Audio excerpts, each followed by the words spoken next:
Hey guys, this is how to fix power plan keeps changing in Windows 10 or 11. So guys, if you ever encounter that issue, first thing that you will do is simply go to the start menu over here and just simply go for the search bar and just simply search for power cfg.cpl.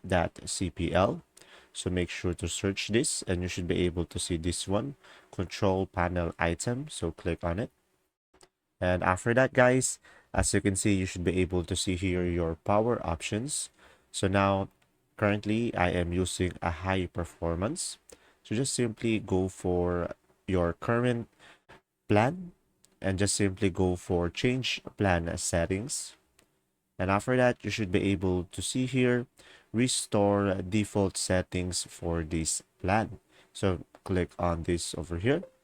And after that, just simply click on yes. And from there, you should be able to fix the issue.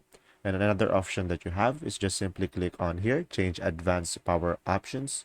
And from here, make sure to click on restore plan defaults as well over here.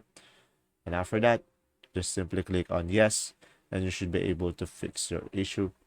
And you can do this on the other plans as well. Let's say if you are using a balanced one, you can just simply go for the change plan settings and it will be just the same process. And that's simply about it. If this video was helpful, guys, please like and subscribe. Thanks for watching. See ya.